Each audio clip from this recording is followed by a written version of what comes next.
Everyone, welcome to Sukku with laddu channel. ఈ రోజు ఏంటంటే ఈ 3D బ్యాంగిల్స్ మొత్తం ఈ సెట్ అయితే ఉంది కదా, 3D లోటస్ బ్యాంగిల్ సెట్ ఒకటి ఇలాగ మొత్తం సెట్ ఉంది కదా. మన కస్టమర్ ఏదైతే ఈ రిఫరెన్స్ పిక్ ఆల్రెడీ నేను చేసిన దానికి రిఫరెన్స్ పిక్ కింద ఇచ్చారనమాట. దాని నుంచే నేనైతే చేశాను. ఈ టోటల్ బ్యాంగిల్స్ ఎలా చేయాలి అన్నదైతే కనుక ఈ వీడియోలో చూపిస్తాను. ఫస్ట్ అయితే కనుక నేను ఈ బ్యాంగిల్ అయితే చేసి చూపిస్తాను. అలాగే ఈ వీడియోలోనే నేను ఈ బ్యాంగిల్స్ అన్నీ అయిపోయాక వీటికి ప్రైజింగ్ అనేది ఎలా తీసుకుంటాను, నేను తీసుకునేది కూడా చెప్తాను అనమాట. వీడియో ఎండ్ వరకు అయితే చూడటానికి ట్రై చేయండి. అలాగే 3D లోటస్ ఉంది కదా, దాన్ని ఎలాగా స్టిచ్ చేస్తాను అవి కూడా చూపిస్తాను అనమాట. ఇప్పుడు ఈ బ్యాంగిల్కి ఏంటంటే మనకి ఈ టైప్ ఆఫ్ కుందన్స్ ఒకటి చిన్న చిన్న స్టోన్ కుందన్స్ ఉంటాయి కదా, అవి అయితే కనుక తీసుకున్నా. నేనైతే ఈ గమ్ బాటిల్లో అయితే యూజ్ చేస్తాను. అలాగే మన అంటించడానికి నేను ఈ టూత్ పిక్తో అంటిస్తాను. ఇది నాకు కంఫర్ట్. కావాలంటే కనుక అది కూడా తీసుకోవచ్చు. నేనైతే ఇదే తీసుకుంటున్నాను అనమాట.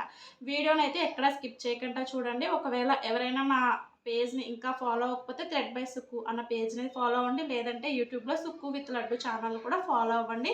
నన్ను సపోర్ట్ చేయండి. ఈ వీడియోలో అయితే మొత్తం ఈ టోటల్ సెట్ ఎలా చేయాలి అన్నది అయితే చూపిస్తాను అనమాట. వీడియో ఎక్కడ స్కిప్ చేయకుండా లాస్ట్ వరకు చూడండి. ఓకేనా? ఇప్పుడు వీడియోలోకి వెళ్ళిపోదాం. ఇప్పుడైతే ఈ సెట్కి రిఫరెన్స్ కదా నేను బ్యాంగిల్కి మార్జిన్ చేసుకోవడానికి ఇలా సర్కిల్ యూజ్ చేస్తాను. నేను ప్రీవియస్గా కూడా చెప్పాను అనమాట. ఇప్పుడు ఈ 4 కట్ బ్యాంగిల్స్ ఉన్నాయి కదా, అవి వాటికి ఇలాగా కుందన్స్ని అయితే ప్లేస్ చేసేసుకున్నా. మనం ఏంటంటే ఇప్పుడు నెక్స్ట్ ఏంటి, నాకు ఇప్పుడు మీకు రిఫరెన్స్ కింద చూపిస్తున్నాను కదా, ఆ బ్యాంగిల్కి అయితే చేస్తున్నా. ఫెవికాల్ అయితే ఒకసారి ప్లేస్ చేసుకొని ఏవైతే మనం చేత్తో పెట్టడానికి మనకు కంఫర్ట్గా ఉంటాయో వాటిని అయితే చేత్తో పెట్టడానికే ట్రై చేయండి. ఎందుకంటే మళ్ళీ మనం ఆ టూత్ పిక్ తీసుకొని అలా తీసుకుని ఇలా తీసుకునే దానికన్నా చేత్తో పెడితే స్పీడ్గా వర్క్ అయిపోతుంది అనమాట. ఇలా కుందన్స్ ఇక్కడ ఏంటి వైట్ కుందన్స్ తీసుకున్నాను కాబట్టి చిన్న చిన్న 2 డాట్స్ అయితే పైన కింద పెట్టుకొని ఆ ప్లేస్లో మనం ఏంటి, నేను టూత్ పిక్కి కొంచెం గమ్ అయితే పెట్టుకుంటున్నా. ఫెవికాల్ ఏదైతే పెట్టుకున్నానో అది ఫెవికాల్ పెట్టేసుకొని ఆ ప్లేస్లోనే అవి స్టోన్స్ అనేవి ప్లేస్ చేసేస్తున్నాను అనమాట. ఇలా స్టోన్స్ ప్లేస్ చేసేసిన తర్వాత మనకి చేస్తున్నప్పుడు కన్నా బ్యాంగిల్ ఎప్పుడైనా కూడా ఆరిన తర్వాతనే, మనకి హ్యాండ్మేడ్ ప్రోడక్ట్ ఏదైనా కూడా ఆరిన తర్వాత దాని అందం కనిపిస్తుంది అనమాట. ఇలాగా మొత్తం అన్నీ ప్లేస్ చేసేసుకోండి. ఒక్కొక్కసారి ఏంటంటే మనకి థ్రెడ్ బ్యాంగిల్ ఎండ్కి వచ్చేటప్పటికి అయితే మిడిల్ స్టోన్కి పట్టని ప్లేసో లేదంటే కనుక చిన్న చిన్న స్టోన్స్ ఉన్నాయి కదా, అవి పట్టని ప్లేసో వస్తుంది. ఎవరికైనా వస్తుంది. ఒక్కొక్కరికి ఒక్కొక్క సైజు వాళ్ళకి రాదు. కానీ లేదు అంటే ఫస్ట్ నుంచే కొంచెం కొంచెం దగ్గరగా పెట్టుకోవడమో దూరంగా పెట్టుకోవడమో ఇలాంటి అడ్జస్ట్మెంట్ అయితే చేసుకోండి.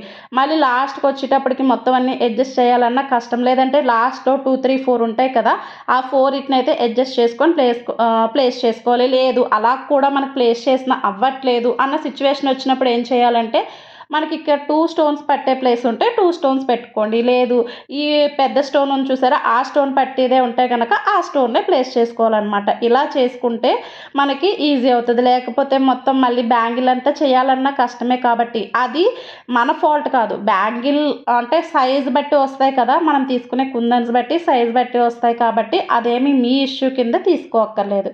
ఇలాగే మొత్తం ఈ బ్యాంగిల్ అంతటిని అయితే కనుక స్టోన్స్ ప్లేస్ చేసేసుకోండి. నాది 2-6 సైజ్ సెట్ అనమాట. 2-6 సైజ్కి అయితే కనుక నాకు సరిపోయినాయి. ఒక్క బ్యాంగిల్కి మాత్రం సరిపోలేనట్టు అనిపించింది, కానీ తర్వాత అవి కూడా సరిపోయినాయి. ఇదే కాదు, ఇక్కడ 3D లోటస్ ఉంది కదా, ఫస్ట్ కింద మూన్ షేప్ కుందన్స్ ఉన్నాయి కదా, మూన్ షేప్ కుందన్స్ని అయితే కనుక నేను తీసుకున్నాను అనమాట. అలాగా ఒకదాని తర్వాత ఒకటి పెట్టుకోవడం వల్ల మనకి ఈజీ అవుతుంది. ఇప్పుడు ఇక్కడ చూసారా, లాస్ట్కి వచ్చేటప్పటికి నేను ఊహించుకోవాలి. ఇక్కడ నాకు ఆ మిడిల్లో ఒక స్టోన్ రావాలి, అటు ఇటు 4 ఏంటంటే చిన్న చిన్న స్టోన్స్ రావాలి కదా, పడతదా పట్టదా అని ఆలోచించుకొని నేనేంటి ఇప్పుడు ఫస్ట్ మిడిల్ స్టోన్ పెట్టేస్తే అటు పక్కన అంటించవచ్చు కదా అన్న ఆలోచన అయితే వచ్చిందనమాట. అందుకని మిడిల్ స్టోన్ అయితే ప్లేస్ చేసేసా. ఇప్పుడు ఏంటి, ఆ 2 స్టోన్స్ పక్కన పెట్టేయచ్చు, నాకు ప్లేస్ సరిపోతుంది. లేదంటే ఒక్కసారి అటు ఇటు అడ్జస్ట్ చేసుకున్నాను అనుకోండి, కొంచెం ప్లేస్ అయితే వస్తుంది.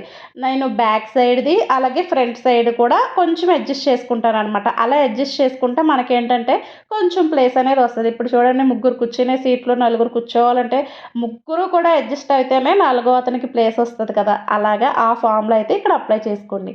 ఇంతేనండి. ఇలా పెట్టిన తర్వాత నేను ఈ బ్యాంగిల్కి చక్కగా సరిపడ్డట్టు నాకు సరిపోయింది అన్న ఫీలింగ్ వచ్చింది కాబట్టి కాబట్టి ఇలా అడ్జస్ట్ చేసేసుకుంటాను అనమాట. ఇంకా అంతే, ఈ కుందన్స్ అన్నీ ప్లేస్ చేసేసుకుంటే మనకి ఈ బ్యాంగిల్ అనేది అయిపోయినట్టే. నేను ఇక్కడ వైలెట్ కలర్ బ్యాంగిల్ ఉంది కదా, దానికి ఏంటంటే 8 కుందన్స్ని అయితే కనుక ప్లేస్ చేసుకున్నాను అనమాట. ఇక్కడ నాకు 4 కదా, 4కి మిడిల్లో ఇంకోటి కూడా పెట్టుకోవచ్చు. ఇప్పుడు చూసారా ఈ బ్యాంగిల్ అయితే అయిపోయింది. అలాగా ఈ వైలెట్ కలర్ బ్యాంగిల్స్ని అయితే కనుక నేను ఓన్లీ స్టోనే కాబట్టి అలా ప్లేస్ చేసేసుకొని పక్కన పెట్టేసుకున్నా. ఇప్పుడు ఈ సెట్కి నాకు 4 బ్యాంగిల్స్, 2 హ్యాండ్స్ కాబట్టి 4 బ్యాంగిల్స్ రెడీ అయిపోయినాయి. అలాగే వైలెట్ కలర్ బ్యాంగిల్స్ 4 ఉన్నాయి.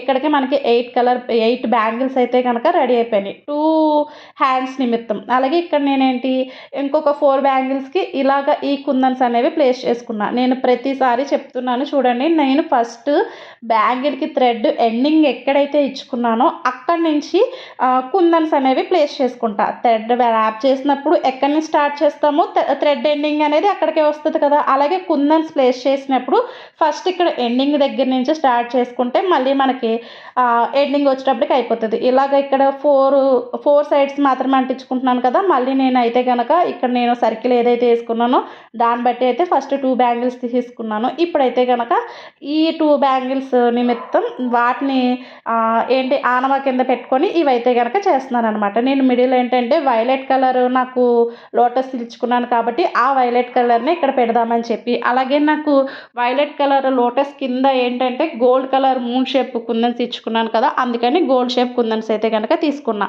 మనకి పెద్దది వైట్ స్టోన్ తీసుకున్నా, ఎందుకంటే చిన్న వైట్ స్టోన్ అయితే అదేంటంటే అంత కనిపించట్లేదు అనమాట, అంత లుక్ వచ్చినట్టు నేను అనుకోలేదు, అందుకని చెప్పి ఇలా తీసుకున్నాను. ఇలా పెద్ద వైట్ షేప్ కుందని ఇవ్వగానే చూసారా ఎంత లుక్ వచ్చిందో, నాకు అలా అనిపించింది అనమాట, అందుకని ఇలా తీసుకున్నా. ఇప్పుడు మనం ఈ 4 బ్యాంగిల్స్ మొత్తం ఎన్ని బ్యాంగిల్స్ రెడీ అయిపోయినాయి, 4 3 12 బ్యాంగిల్స్ రెడీ అయిపోయిన తర్వాత ఇప్పుడు ఇది తీసుకున్నా. అయితే మీరు మిడిల్ బ్యాంగిల్స్ హెవీ వర్క్ ఉన్నాయి ఫస్ట్ చేసుకోండి, లేదంటే కనుక లాస్ట్ చేసుకోండి. ఇలా చేసుకోవడం వల్ల ఏంటంటే చికాకు పుట్టదు అనమాట, లేదంటే చికాకు పుట్టేస్తూ ఉంటుంది. వీటి కోసం ఏంటి గ్లాస్ కుందన్సే, నేను ఈ సెట్లో వాడిన ప్రతిదీ గ్లాస్ కుందన్సే అనమాట. నేను ఈ బ్యాంగిల్స్కి వాడాను కదా, అందులో మ్యాట్ కాదు, మ్యాట్లో కొంచెం గోల్డ్ ఫినిషింగ్ వచ్చినట్టు వచ్చింది. ఫస్ట్ మూన్ షేప్ కుందన్స్ కోసం అయితే నేను ఇలా గమ్ ప్లేస్ చేసేసుకున్నా. ఇప్పుడు వీడియోలో చూపిస్తున్నాను కాబట్టి ఇలా కొంచెం ప్లేస్ చేసుకొని మీకు వీడియోలో చూపించాలన్నట్టు చూపిస్తున్నాను, కానీ మొత్తం బ్యాంగిల్కి అంతటికి గమ్ ప్లేస్ చేసేసుకొని ఇలా మూన్ షేప్ కుందన్స్ ఉంటాయి కదా, మూన్ షేప్ కుందన్స్ అన్నీ ప్లేస్ చేసేసుకున్నా. మనం లోటస్ బ్యాంగిల్స్ చేసినప్పుడు ఖచ్చితంగా ఫాలో అవ్వాల్సిన టిప్ అనమాట ఇదైతే. ఎందుకంటే ఒక్కటే మిగిలిపోయింది అనుకోండి అడ్జస్ట్ చేయడం కష్టం, ఎందుకంటే 2 మూన్ షేప్ కుందన్స్కి మనం ఒక లోటస్ ఇచ్చుకుంటున్నాం. అలాగే ఎన్ని మూన్ షేప్ కుందన్స్ వస్తే అన్ని 2 పేర్స్ వస్తాయి కదా, అలా 9 పేర్స్ వచ్చినాయి అనుకోండి, వాటి మీద కుందన్స్ అనేవి ప్లేస్ చేసుకుంటాం. కాబట్టి ఈ మూన్ షేప్ కుందన్స్కి వచ్చేటప్పటికి, లేదంటే ఇలాగ సపరేట్ 2 సెట్స్ మీద మనం ఏవైతే అప్లై చేస్తామో ఇవి వచ్చేటప్పటికి ఖచ్చితంగా చాలా జాగ్రత్తగా ఉండాలి. అదే ఓన్లీ ఐ షేప్ కుందన్స్కి అనుకోండి, ఇలా 4 స్టోన్స్ ఇచ్చేసుకున్న తర్వాత ఒకవేళ బ్యాలెన్స్ ఉండిపోయి రెండిట్లకే ఉంటే 2 ఇచ్చుకోవచ్చు. అదేంటంటే మనకి అది నీట్గా లేనట్టేం తెలియదు అనమాట. ఇప్పుడు లోటస్ కోసం అయితే ఇలా 3 ఆ మోడల్లో లోటస్కి ఏదైతే ఇచ్చుకోవాలనుకుంటున్నామో అలా ఇచ్చుకోవడం. నేను ఇక్కడ కింద మూన్ షేప్ తీసుకున్నాను కదా, మీరు పైన లోటస్కి ఏదైతే ఐ షేప్ కుందని తీసుకున్నారో అదే షేప్ కుందని మీకు గోల్డ్ కలర్లో ఉన్నా లేదంటే కనుక గ్రీన్ కలర్లో ఉన్నా కూడా తీసుకోవచ్చు అనమాట. చాయిస్ అనేది మన కస్టమర్ రిక్వైర్మెంట్ బట్టి ఉంటుంది, లేదంటే కనుక మనం తీసుకునే చాయిస్ బట్టి కూడా ఉంటుంది. ఇలా 3 కుందన్స్ కూడా ఫస్ట్ మొత్తం బ్యాంగిల్ అంతటికి ప్లేస్ చేసేసుకోండి. అప్పుడు మనకి ఏమవుతుందంటే ఈ లోప థ్రెడ్ అనేది కొంచెం మారుతుంది కాబట్టి మనకు పైన గమ్మేస్తాం కదా, మళ్ళీ పైన 2 లోటస్ షేప్ రావాలంటే మొత్తం 5 కుందన్స్ ఉండాలి. పైన 2 వేసేటప్పటికి ఏంటి మనకి అది గొమ్మ ఆరేటప్పటికి పైన గమ్ ప్లేస్ చేసేది కొంచెం కంఫర్ట్గా ఉంటుంది, లేదంటే మనకి టైం టేకింగ్ ప్రాసెస్. ఇలా చూపించేటప్పుడు చూసారా కొంచెం జారుతుంది కదా, అలా జారకుండా ఏంటంటే ఫస్ట్ ప్లేస్ చేసేసుకుంటే మనకి అలా జారే ఆప్షన్ అనేది ఉండదు. నేనైతే ఫస్ట్ నీ వీడియోలో చూపించాలి కాబట్టి ఇలా చేస్తున్నాను, కానీ మొత్తం ఎంత అయితే కనుక అలాగే చేసుకుంటే. ఇప్పుడు అంతా అయిపోయిన తర్వాత నాకేంటంటే ఇక్కడ కొంచెం బోసిగా ఉన్నట్టు అనిపించింది. వాటికి ఏంటి ఇలాగ మళ్ళీ గమ్ ప్లేస్ చేసుకొని గోల్డ్ కలర్ కుందన్స్ తోటే కింద కలవ పువ్వుకి కింద అలాగే పక్కన కూడా నేను ఇలా ఇచ్చుకున్నాను అనమాట. మీరు కావాలంటే మిడిల్లో ఇచ్చుకోవచ్చు, ఇంకా హెవీగా కావాలన్నా కూడా ఇంకా హెవీగా కూడా తీసుకోవచ్చు అనమాట. ఇలాగా ఇది కూడా ప్లేస్ చేసేసామంటే మనకి ఇది లోటస్ బ్యాంగిల్ కూడా అయిపోయింది. మనకి టోటల్ సెట్ అయితే అయిపోయింది అనమాట. 7 బ్యాంగిల్స్ ఒక హ్యాండ్కి, 7 బ్యాంగిల్స్ ఒక హ్యాండ్కి అయితే కనుక రెడీ అయిపోయింది. అంతేనండి. ఇలాగైతే కనుక ప్లేస్ చేసుకోండి. అలాగే దీని డీటెయిల్స్కి వచ్చేటప్పటికి ఈ 2 లోటస్ బ్యాంగిల్స్కి అయితే కనుక 200, అలాగే 4 కుందన్ బ్యాంగిల్స్ ఉన్నాయి కదా, వాటికి ఏంటంటే 300 అనమాట. నేను అలాగే ఓన్లీ వైలెట్ ఉన్నది కదా, దానికి 200. మొత్తం ఈ ఎల్లో కలర్ ఉంది కదా, దానికి ఏంటంటే 250 రూపీస్ అయితే చార్జ్. కాస్ట్ అయితే మీరే వేసుకోండి. ఇలాంటి మరిన్ని వీడియోస్ కోసం సుక్కు విత్ లడ్డు ఛానల్ని సబ్స్క్రైబ్ చేసుకోండి. Thank you.